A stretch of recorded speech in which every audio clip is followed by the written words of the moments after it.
Hello everyone, welcome to my YouTube channel.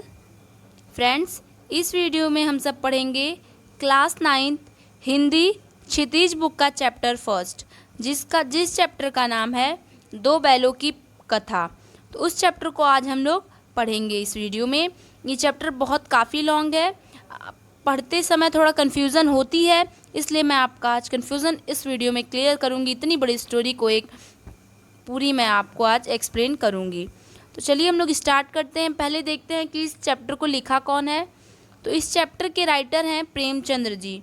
तो प्रेमचंद्र की ये फ़ोटो है, और प्रेमचंद्र जी मतलब कब, इनकी थोड़ा जीवन परिचय जान लेना भी ज़रूरी है, क्योंकि ये इस चैप्टर के राइटर हैं। तो जैसा कि लिखा गया है कि प्रेमचंद का जन्म 1880 में बनारस के लमही गांव में हुआ था। उनका मूल नाम धनपत राय था। ठीक है, कहने का मतलब कि प्रेमचंद का नाम, असली नाम था धनपत राय, और उनका जन्म 1880 में बनारस के लमही गांव में हुआ था। तो वीडियो को अंत तक देखिए, क्योंकि इस चैप्टर में हम लोग दो बैलों की कथा को पूरा समझेंगे। और ये थोड़े गरीब परिवार से थे, जिसके कारण ये बीए तक ही पढ़ पाए थे, और इनकी मृत्यु सन 1936 में हो गई थी। 1936 में यानी प्रेमचंद जी नहीं रहे।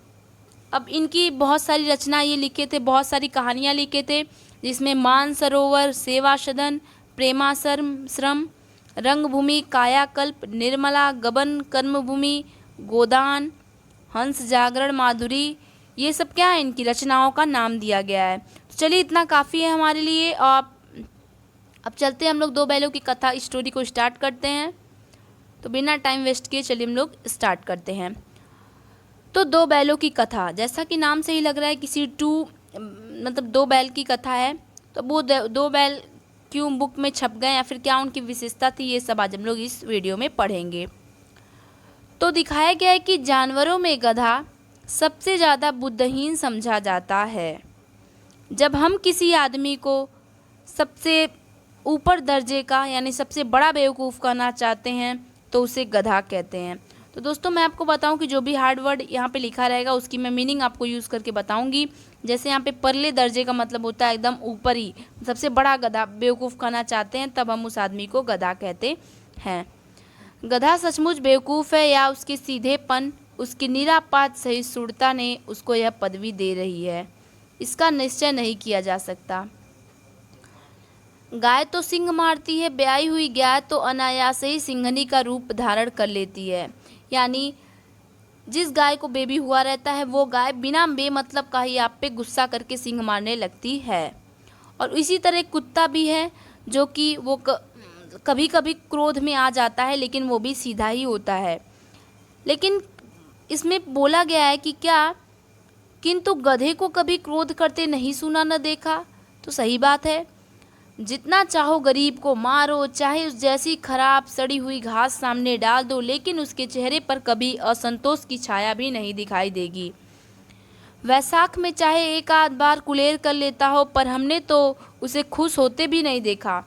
मतलब ना हम उसे खुश होते देखते हैं गधे को, ना हम उसको कभी असंतोष में देखते हैं। उसके चेहरे पर एक स्थायी विषाद स्थायी रूप से छाया रहता है। सुख दुख, लाभ हानि किसी भी दशा में उसे बदलते नहीं देखा। ऋषि मुनि के जितने भी गुण होते हैं सब एकदम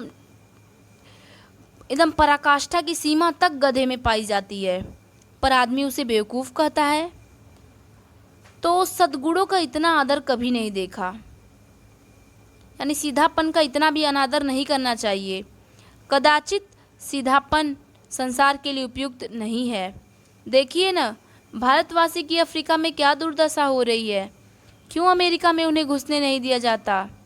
बेचारे शराब नहीं पीते, 4 पैसे कुसमय के लिए बचा कर रखते हैं, जी तोड़कर काम करते हैं, किसी से लड़ाई झगड़ा नहीं करते, 4 बातें सुनकर गम खा जाते हैं, फिर भी बदनाम है। कहा जाता है वे जीवन के आदर्श से नीचा करते हैं। अगर वे भी ईंट का अगर जवाब पत्थर से देते तो उनको कोई इतना नहीं करता। तो यहाँ पे पूछा जा रहा है कि क्यों भारतीय लोगों को अमेरिका में नीची नज़र से देखा जाता है, अफ्रीका में क्यों भारतवासियों को नहीं घुसने दिया जाता है। तो क्यों? क्योंकि ये लोग तो बेचारे बहुत सीधे भी होते हैं भारत वाले, आने वाले समय के लिए भी पैसा बचा के रखते हैं, तो क्यों इनके साथ इतना दुर्व्यवहार किया जाता है? इसका आंसर है कि सीधापन के कारण।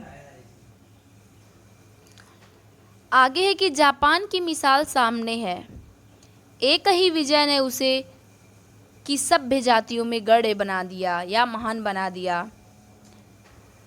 लेकिन एक गधे का एक छोटा भाई है और वो है बैल, थोड़ा उससे कम गधा है।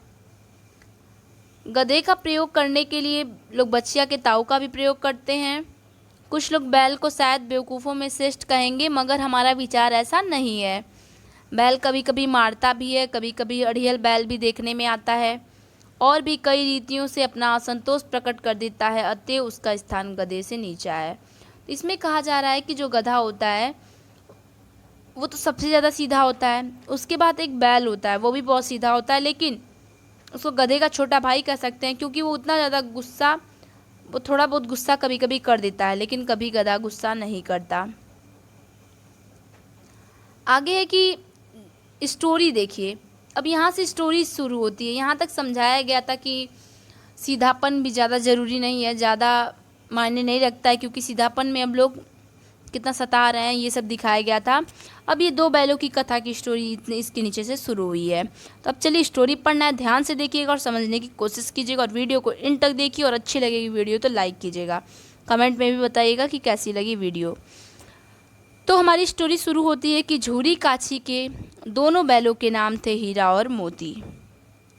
दोनों पछाई जाति के थे, देखने में अच्छे थे, काम में भी अच्छे थे, और बदन यानी तन में भी अच्छे थे। बहुत दिनों तक साथ रहते रहते दोनों में भाईचारा हो गया था। दोनों एक दूसरे के आमने सामने आसपास बैठे एक दूसरे को मूक भाषा में यानी मन में विचार विनिमय यानी बातें करते रहते थे। एक दूसरे के मन की बात कैसे समझ जाते थे ये हम भी नहीं जानते। अवश्य में ही उनमें कोई ऐसी छुपी शक्ति होगी जो शक्ति मनुष्य में नहीं पाई जाती। तो मैं आपको इसको एक्सप्लेन करते हुए रीड कर रही हूँ, तो आप थोड़ा ध्यान दीजिएगा। आगे है कि दोनों एक दूसरे को चाट कर और सूंघ कर अपना प्रेम प्रकट करते थे। कभी कभी दोनों सिंग भी मिला लिया करते थे, विग्रह के नाते से नहीं, केवल विनोद के भाव से, आत्मीयता के भाव से। जैसे दोनों में घनिष्ठता होते ही ढोल धप्पा होने लगता है। इसके बिना दोस्ती कुछ फुसफुसी कुछ हल्की सी रहती है, जिस पर ज़्यादा विश्वास नहीं किया जा सकता। जिस वक्त ये दोनों बैल या गाड़ी में जोत दिए जाते, गर्दन हिला हिला कर चलते, उस वक्त एक की यही चेष्टा होती कि ज़्यादा से ज़्यादा बोझ मेरी ही गर्दन पे रहे। यानी जब दोनों बैलों से काम करवाया जाता था तो दोनों बैल सोचते थे कि मेरे मित्र पे कम बोझ आए। आगे के दिन भर के बाद दोपहर या संध्या को दोनों खुलते तो एक दूसरे को चाट कर चूट कर अपनी थकान मिटा लिया करते। नाद में खली भूसा पड़ जाने के साथ दोनों उठते, साथ नाद में मुंह डालते और साथ ही बैठते थे। एक मुंह हटा लेता तो दूसरा भी हटा लेता था। तो यहाँ पे लिखने का मतलब है कि जब सब खाना खाने बैठते थे तो जैसे हम लोगों की थाली होती है वैसे उन लोगों का खाना खाने वाला नाद होता है, उसमें अगर मालिक आके खाना डाल देता था तो अगर एक बैल नहीं खाता था तो दूसरा बैल भी खाना छोड़ देता था, यानी वो नहीं खाता था। आगे की संयोग की बात, एक बार गोई को ससुराल भेज दिया। तो गोई मतलब होता है गाय। तो एक बार उसका मालिक यानी बैल का मालिक झूरी, बैल के मालिक का नाम था झूरी, तो झूरी क्या किया, अपने गायों को ससुराल भेज दिया अपने। बैलों को क्या मालूम कि वे कहाँ जा रहे हैं, समझे मालिक हमें भेज दिया। आगे है कि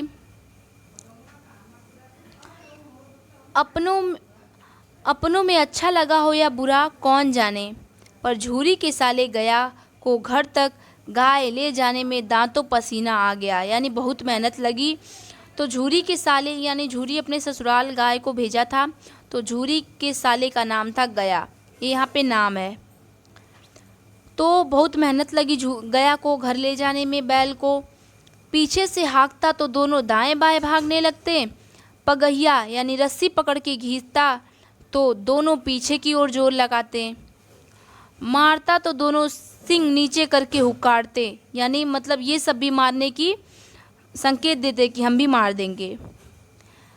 आगे लिखा गया है कि अगर ईश्वर ने उन दोनों बैलों को वाणी दी होती तो झूरी से पूछते, यानी अपने मालिक से पूछते कि तुम हम गरीबों को क्यों निकाल रहे हो, हमने तो तुम्हारी सेवा में कोई कसर नहीं उठा रखी। अगर इतनी मेहनत से काम नहीं चलता था तो और काम ले लिए होते, हमें तो तुम्हारी चाकरी में मर जाना कबूल था, यानी तुम्हारे घर में ही रह के तुम्हारा काम करना हमारे लिए बस खुशी थी और हम ऐसे ही करते करते मर जाते। लेकिन हमने कभी दाने चारे की शिकायत भी नहीं की। तुमने भी कुछ खिलाया, वह सिर झुकाकर खा लिया। फिर तुमने हमें इस जालिम के हाथ क्यों बेच दिया, यानी ये हम लोग को इतना सता रहा है, तुम इसके हाथ हम लोग को क्यों बेच दिए हो। बैलों को पता नहीं था कि वो क्यों, यानी झूरी उसका मालिक उन्हें क्यों अपने ससुराल भेज रहा है। आगे है, संध्या समय यानी शाम के टाइम दोनों बैल अपने नए स्थान पे पहुँचे। दिन भर के भूखे थे, लेकिन जब नाद में लगाए गए तो एक ने भी उसमें मुंह न डाला। दिल भारी हो रहा था, जिसे उन्होंने अपना घर समझ रखा था वह आज उनसे छूट गया। यह नया घर, नया गांव, नया आदमी और बेगाने से लगते थे। तो यहाँ पे नए घर नए आदमी का मतलब है यहाँ पे फ्रेंड्स कि जो अपने गया के घर वो बैल पहुँचा दिए गए थे, अपने घर नहीं रह गए थे, दूसरे के घर पहुँचा दिए गए थे, इसलिए उन्हें नया घर, नए आदमी, नए लोग दिख रहे थे। आगे है कि दोनों ने अपनी मूक भाषा में सलाह की, एक दूसरे को कनखियों से देखा और लेट गए। जब गांव में सोता पड़ गया, यानी जब गांव में के लोग सो गए, तो दोनों ने जोर मारकर पगहे तोड़ा लिए, रस्सी तुड़ा लिए और घर की तरफ भाग आए। पगहे बड़े मजबूत थे, अनुमान न हो सकता था कि कोई बैल इसे तुड़ा लेगा, पर इन दोनों में इस टाइम दुगनी शक्ति आ गई थी। एक एक झटके में रस्सियां टूट गईं। आगे है कि झूरी प्रातःकाल सो के उठा तो देखा कि दोनों बैल चरनी पर खड़े हैं। दोनों की गर्दनों में आधी आधी गराव लटक रहा है, घुटने तक पांव कीचड़ से भरे हैं और दोनों की आंखों में विद्रोह में स्नेह झलक रहा है। तो अब देखिए, गाय जो दोनों बैल थे वो गया के घर से छुड़ा कर भाग आए थे, यानी वो सब आके अब अपने मालिक के घर पे खड़े हो गए थे। सुबह झूरी के घर पे आ गए थे। तो आप इतना याद कीजिए कि झूरी मालिक है बैल का और झूरी के साले का नाम गया है। तो झूरी के घर सब दोनों बैल आके खड़े थे और स्नेह भरे भाव से देख रहे थे। झूरी बैलों को देखकर स्नेह से गदगद हो गया। दोनों उन्हें गले लगाया, दौड़कर उन्हें गले लगा लिया और प्रेम लिंगर और चुंबन का यह दृश्य बड़ा ही मनोहर था। घर और गांव के लड़के जमा हो गए, तालियां बजा बजा कर उनका स्वागत करने लगे। गांव के इतिहास में यह अभूतपूर्व न होने पर भी महत्वपूर्ण थी। बाल सभा ने निश्चय किया, दोनों पशुवीरों को अभिनंदन पत्र देना चाहिए। कोई अपने घर से रोटियां लेकर आया, कोई गुड़, कोई चोकर, कोई भूसी। यानी जब बैलों को झूरी के ससुराल भेज दिया गया तो झूरी के ससुराल से सब दोनों बैल भाग आए। पूरा गांव खुश हो गया कि कैसे बैल हैं यार, अपने मालिक के यहाँ सब रातों रात भाग आए। इसी खुशी में सब लोग चोकर, दाना, भूसी आदि डालने लगे। आगे है, एक बालक ने कहा, ऐसे बैल किसी के पास नहीं होंगे। तो दूसरा साथ देते हुए बोला, इतनी दूर से दोनों अकेले चले आए। तीसरा कहने लगा, लड़का की बैल नहीं है, ये दूसरे जन्म के आदमी रहे होंगे। तो अब इसकी बात का मतलब उत्तर देने के लिए किसी के पास साहस नहीं हुआ। आगे है कि झूरी की स्त्री ने बैलों को द्वार पर देखा तो जल उठी और बोली, कैसे नमक हराम बैल हैं ये, एक दिन वहाँ काम न किया, भाग खड़े हुए। यानी देखिए, झूरी के ससुराल बैल भेजा गया था, यानी झूरी की पत्नी के घर भेजा गया था। तो ठीक है, तो झूरी की पत्नी के घर से जब सब भाग आए तो झूरी की पत्नी बहुत गुस्सा की, बोली कि सब काम नहीं किए और भाग आए यहाँ। आगे के झूरी अपने बैलों पर यह आक्षेप न सुन सका। बोला कि नमक हराम क्यों है, तुम्हारे घर वाले चारा ओरा नहीं दिए होंगे तो भाग आए। तो झूरी की पत्नी क्या कह रही है कि तुम ही तो बैलों को खिलाते हो और सब तो पानी पिला कर रखते हैं। फिर झूरी चिढ़ाते हुए बोला कि अगर चारा दाना मिलता तो इसे भागते ही क्यों। फिर झूरी की पत्नी चिढ़ के बोलती है कि इसलिए कि वे तुम्हारे जैसे बुद्धुओं की तरह बैलों को सहलाते नहीं हैं। तो अपने घर की बात बता रही है कि मेरे घर वाले तुम्हारे तरह बैलों को सहलाते नहीं हैं, खिलाते भी हैं और रगड़ कर काम भी लेते हैं। ये दोनों पड़ गए कमज़ोर और वहाँ से भाग निकले। अब देखूं कहाँ से खली और चोकर मिलता है, सूखे भूसे के सिवा कुछ नहीं दूंगी, खाए चाहे मरे। यानी अब झूरी की पत्नी गुस्सा हो गई और कह रही है कि अब इन सबों को कुछ नहीं मिलेगा खाने के लिए, सब खाएं चाहे मरे।